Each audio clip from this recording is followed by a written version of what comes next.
Hello friends, હું છું Hardik Patel. Icon engineering tuition ક્લાસીસની ચેનલમાં વિદ્યાર્થી મિત્રો આપનું સ્વાગત છે.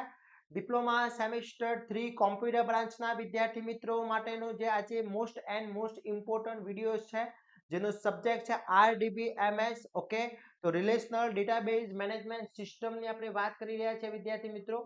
તો એમાં યુનિટ નંબર 3, 4 એન્ડ 5 એના most and very most important ક્વેશ્ચનની આજે હું તમારા સમક્ષ રજૂ કરી રહ્યો છું, જે તમારા જીટીયુ ની અંદર 40 માર્ક્સના પૂછાતા હોય છે.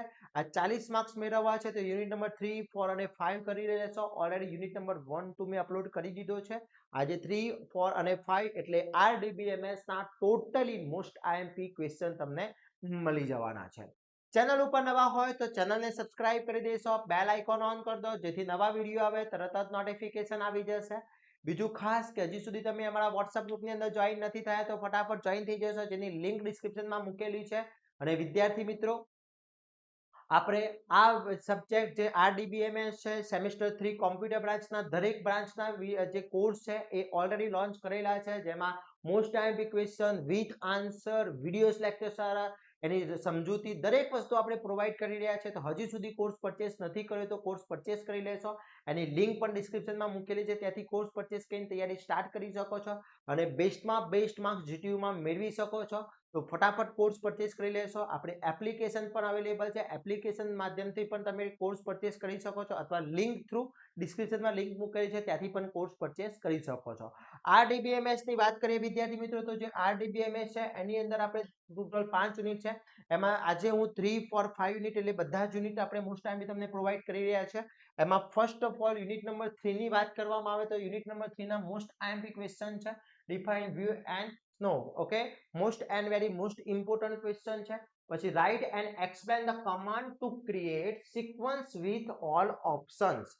ઓકે, ખાસ ધ્યાન રાખવાનું છે, અહીંયા વિથ એક્ઝામ્પલ હોય એ ખાસ ધ્યાન રાખીને કરવાના છે. 4 અને 7 માર્ક્સ ની અંદર પૂછી શકે છે, એટલે બધા જ અહીંયા જેટલા પણ ક્વેશ્ચન આપ્યા છે બધા જ ક્વેશ્ચન કરી લેવાના છે. RDBMS ના પણ આપણે સુપર 30 ક્વેશ્ચન પ્રોવાઈડ કરવાના છે. કેટલા વિદ્યાર્થી મિત્રોને જોઈએ છે ફટાફટ મને કોમેન્ટ કરી દેજો કે સર સુપર 30 ક્વેશ્ચન ની કોમેન્ટ કરશો તો આપણે સુપર 30 ક્વેશ્ચન પર તમને પ્રોવાઈડ કરી જ દેવાના છે વિદ્યાર્થી મિત્રો. તો ફટાફટ જેટલી કોમેન્ટ આવશે એટલી સ્પીડમાં આપણે તમને સુપર 30 ક્વેશ્ચન પ્રોવાઈડ કરવાના છે. ઓકે, એના પછી વાત કરીએ explain entry construction with syntax and example. With example કીધું છે. પછી ડિફાઇન વ્યૂ, વ્યાખ્યા આપો. List type of views and advantages of view. આ ત્રણેય ભેગું પણ પૂછી શકે છે, એડવાન્ટેજીસ પણ પૂછી શકે છે, ટાઈપ્સ પણ પૂછી શકે છે સેપરેટલી. એ ખાસ ધ્યાન રાખવાનું છે. એના પછી explain domain construct with syntax and example કીધું છે. ઓકે, વિથ એક્ઝામ્પલ પણ કીધું છે. Define index, explain all types index and details. પછી discuss how to add not null column to a table. કઈ રીતના એડ નોટ નલ એડ કરી શકાય છે એ તમારે સમજાવવાનું છે. ક્લિયર? વિથ એક્ઝામ્પલ પણ તમે બતાવી શકો છો. પછી explain implemental integrated constructs with syntax, અને syntax અને એક્ઝામ્પલ બંને બતાવવાના છે. પછી એક SQL ક્વેરી તમારે જનરેટ કરવાની છે. ક્રિએટ સિક્વન્સ નેમ S1 થી અને that start 1 and increment by 1, એક ઇન્ક્રીમેન્ટ દ્વારા એને એડ કરતા જવાની છે. ઓકે, આમાં ચેન્જીસ આવી શકે છે થોડું, પણ SQL ક્વેરીઝ પૂછાશે. પછી create schema with following details. Schema તૈયાર કરવાનું છે 2. ઓકે, અહીંયા મેં ડિટેલ્સ આપેલી છે, ડિટેલ્સમાં ચેન્જીસ આવી શકે છે. એમ્પ્લોયર છે એની જગ્યાએ સ્ટુડન્ટ આવી શકે છે, કોઈ પણ ડેટા ચેન્જ થઈ શકે છે, તો ખાસ ધ્યાન રાખવાનું છે. પછી write a sequence with all options and so with example how to use insert unique values in table. ટેબલમાં કઈ રીતના વેલ્યુઝ આપણે એડ કરી શકીએ છીએ એ બતાવવાનું છે. How to create index and write advantages and disadvantages index. Okay, તો આટલા યુનિટ નંબર 3 ના very and very most important question છે. આ બધા જ ક્વેશ્ચનના આન્સર આપણા જીટીયુ ની અંદર બહુ જ ઉપયોગી છે, એટલા માટે આપણે કોર્સની અંદર પણ અપલોડ કરી દીધા છે અને વિથ એનું સોલ્યુશન પણ મૂકેલું છે, તો ખાસ કરી લેવાનું છે. એના પછી યુનિટ નંબર 4, યુનિટ નંબર 4 ની અંદર વાત કરી લઈએ તો define PL SQL, explain advantages PL SQL over SQL, એટલે ઓવર SQL ના સાથે. ઓકે, પછી explain type of cursor with cursor strip. પછી નેક્સ્ટ ક્વેશ્ચન છે write a program display number of 1 to 10 that equal value using while loop. Okay, using while loop કીધેલી છે. Okay, અહીંયા 10 ની જગ્યાએ ચેન્જીસ થઈ શકે છે, એ ધ્યાન રાખવાનું છે. Okay, triggers, define triggers, explain type of triggers with example. Okay, પછી explain system defined expressions. Okay, પછી different procedure and functions. Okay, પછી write a PL/SQL block to print the value. હવે જો અહીંયા વેલ્યુઝ છે એમાં ચેન્જીસ થઈ શકે, 1 to 10 છે, 1 to 50 ફોર લૂપ છે, અહીંયા વાઇલ લૂપ હતી, અહીંયા ફોર લૂપ છે. ઓકે, પછી different between 2NF and 3NF most IMP છે. પછી અહીંયા બેક પ્રિન્ટ ટુ વેલ્યુ, અહીંયા જો using reverse order using loop છે. ઓકે, પેલું સિક્વન્શિયલ વેલ્યુ હતી, અહીંયા order using reverse order using છે. પછી PL/SQL એક્સપ્લેન બેઝિક સ્ટ્રક્ચર, એનો સ્ટ્રક્ચર શું છે એ પણ પૂછી શકે છે. Explain conditional control structure in PL/SQL with example. હવે ઘણા બધા વિદ્યાર્થી મિત્રોના મને કોમેન્ટ આવે છે કે સર 25 ક્વેશ્ચન આપી દો ને આટલું બધું આપ્યા વગર. ભાઈ આ ક્વેશ્ચન મારા એ વિદ્યાર્થી મિત્રો પણ તૈયારી કરવાની છે જે પાસ થવા માંગે છે, એ વિદ્યાર્થી મિત્રો પણ તૈયારી કરશે જે સારો સ્કોર કરવા માંગે છે. હું 25 ક્વેશ્ચન આપી દઈશ વિદ્યાર્થી મિત્રો, ડોન્ટ વરી, મારે તમને આપવાનું જ છે.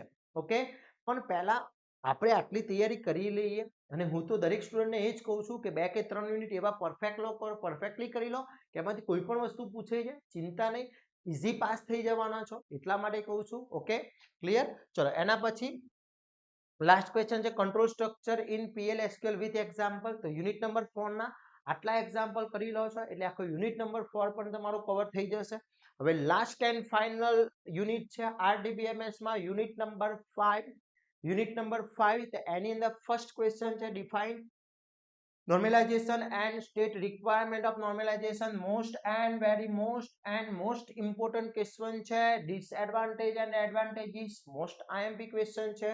1NF 2NF 3NF with suitable example. આ ત્રણે ત્રણ most and very most important છે, ત્રણમાંથી એક ક્વેશ્ચન પૂછવાની પોસિબિલિટી સૌથી વધારે છે. Okay, clear.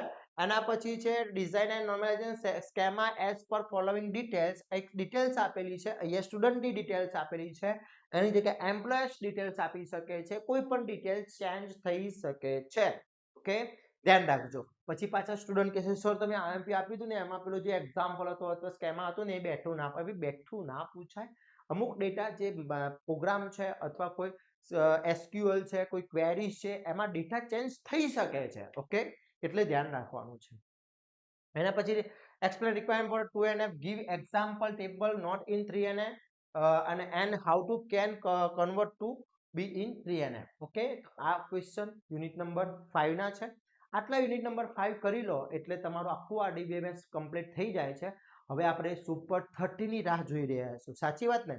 100% સુપર 30 ની તમારી જે ઇંતજારી છે ટૂંક જ સમયમાં આપણે પૂરી કરી દઈશું. કેટલા વિદ્યાર્થી મિત્રોને સુપર 30 ક્વેશ્ચન જોઈએ છે?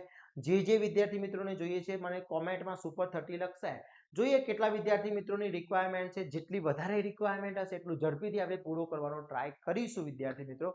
તો આશા રાખું છું RDBMS ના ટોટલી IMP ક્વેશ્ચન મેં તમને જે પ્રોવાઈડ કર્યા છે એ GTU માં તમને સૌથી વધારે હેલ્પફુલ થાય, અને એના પહેલા તમે તમારા ફ્રેન્ડ્સને હેલ્પફુલ થઈ જાઓ. એટલે આ વિડીયોને તમારા ફ્રેન્ડ સુધી પહોંચાડ દો, એ લોકો પણ તૈયારી કરી શકે, અને જ્યારે પણ એક્ઝામમાં સારા એવા માર્ક્સ મેળવે ત્યારે પહેલું થેન્ક્સ તમને કે thank you for sharing video. એટલે વિદ્યાર્થી મિત્રો આશા રાખું છું આ વિડીયો તમારે અને તમારા ફ્રેન્ડ્સ માટે બહુ ઉપયોગી થશે. આવા જ નવા વિડીયો સાથે નવા દિવસે મળીશું. ત્યાં સુધી વિદ્યાર્થી મિત્રો મને રજા આપશો. જય હિન્દ, જય ભારત.